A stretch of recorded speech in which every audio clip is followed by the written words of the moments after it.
Okay, let's get into this. We're talking about a really spectacular kind of reversal here. It's all centered on Alix Earle. Yeah, one of the internet's absolute biggest Right. stars. She was pretty much America's favorite, huge online presence. Prominent, really. Totally. But then, almost overnight, it felt like, while she's competing on Dancing with the Stars, she just plummets. Hmm.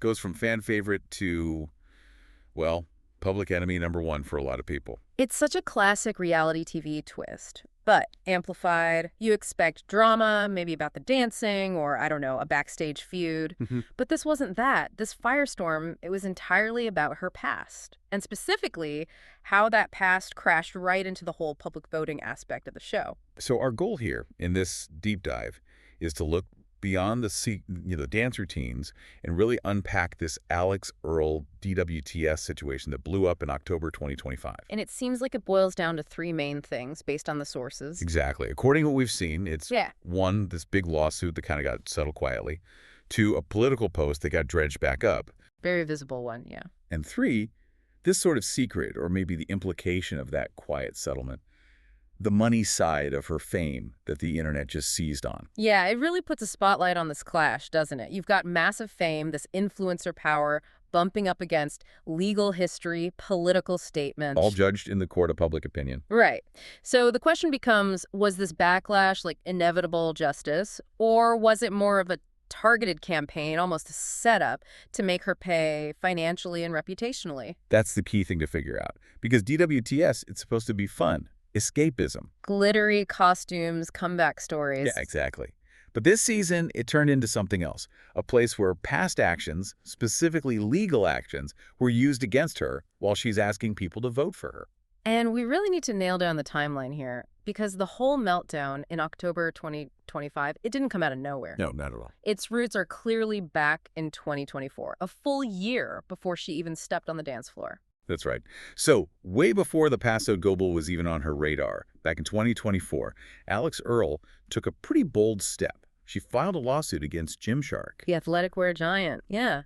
Not a small company. Definitely not. And this wasn't like a minor dispute. She was going after serious money, $1 million in damages. Wow. This is where you really see the mechanics of fame and contracts collide. So what was the core of her claim against GymShark? Because it was tied directly to politics, right? It was. Her main argument was that GymShark suddenly canceled their deal with her.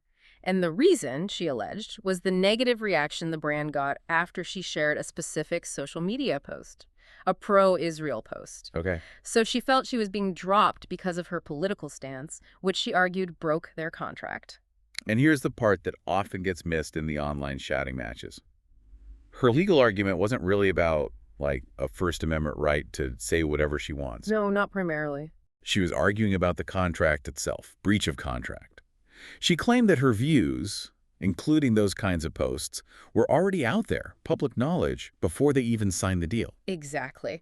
Which implies GymShark knew what they were getting into, essentially. They knew her stance, accepted the potential risks. So her point was, if you knew this beforehand, then dropping me now isn't about brand safety, it's retaliation.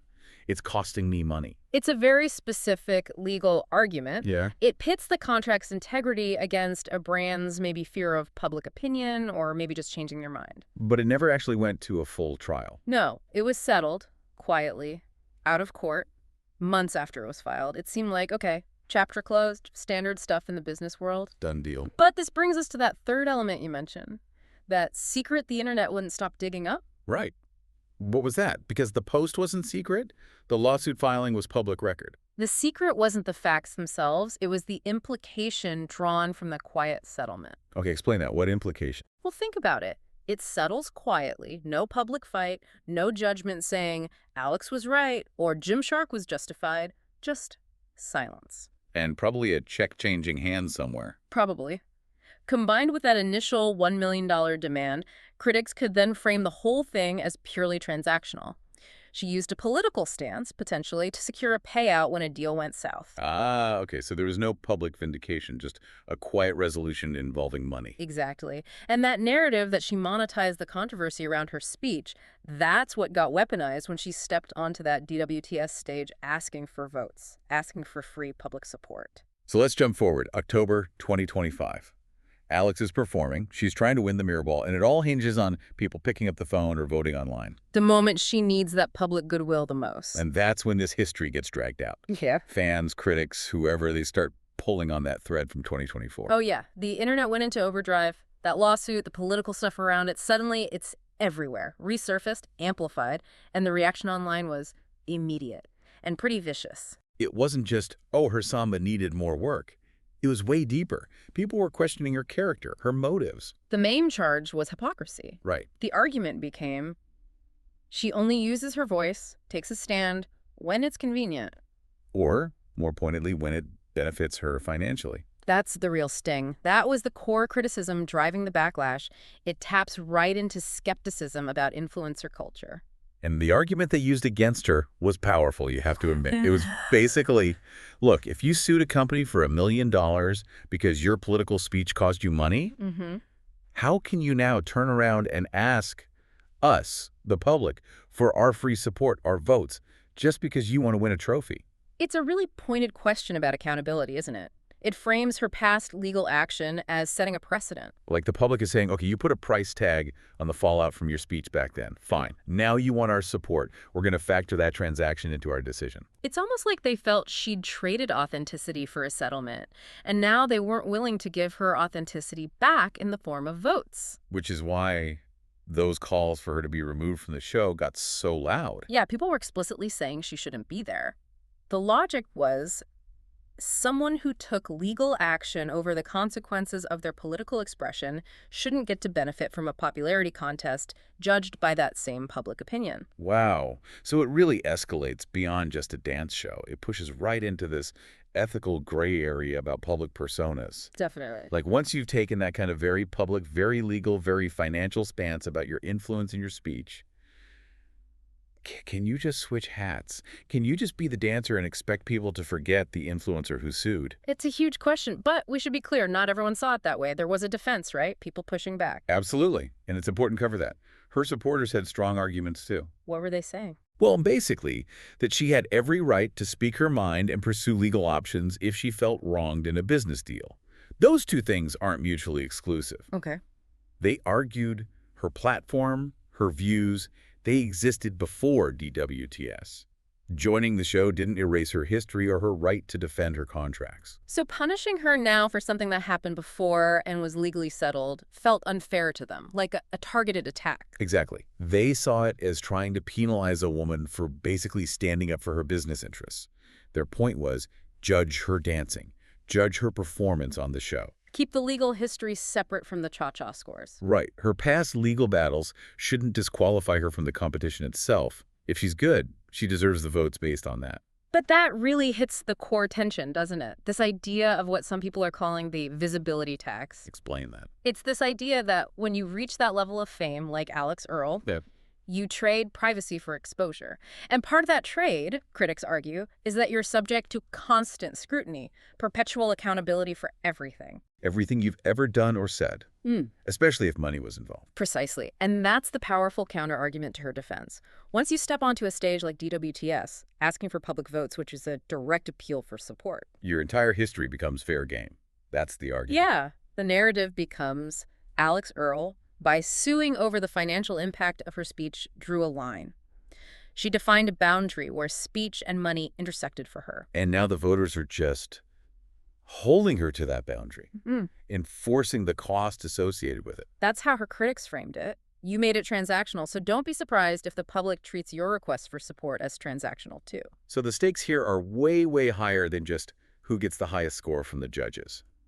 It's about this expectation we seem to have now for public figures. Total transparency. Maybe, or at least this idea that you have to answer for your entire past, financial deals, legal fights, everything the second you ask the public for anything. Yeah. Votes, views, likes. It's a tough standard. It shows you really can't compartmentalize anymore, not when the public holds the power, like with voting on these shows. So wrapping this up, thinking about the sources, what are the immediate takeaways? The practical fallout? Well, the most immediate question is obvious. Does this whole firestorm actually cost her the Mirror Ball trophy? Does the backlash outweigh her danceability in the eyes of the voters? That's the short-term damage potential. Exactly.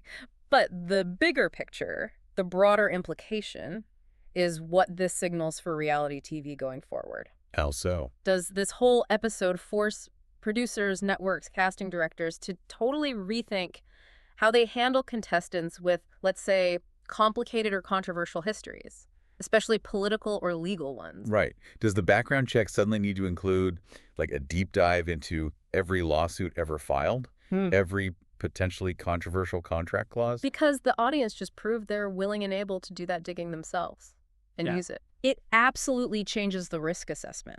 Agents, networks, they have to understand now. The second your celebrity client asks the public for something, votes, clicks, purchases, the public might just use that celebrity's own history, their own past transactions, to decide if they deserve that support. It's like a new kind of vetting process, crowdsourced by the voters. Driven by the audience itself. Because really, when you dig into the sources on Alix Earle's situation, the story isn't just about a dance competition. It really might make you rethink, fame, influence, and what it actually costs to speak your mind or defend your business in public today. It's a potent mix. So the question we kind of leave you with is this. If we expect public figures to pay this visibility tax, this constant audit of their whole lives, every time they step into the spotlight, are we making it almost impossible for them to engage in a real political discussion or even just normal contractual disputes without risking everything on a popularity contest? Something to definitely think about as the competition continues.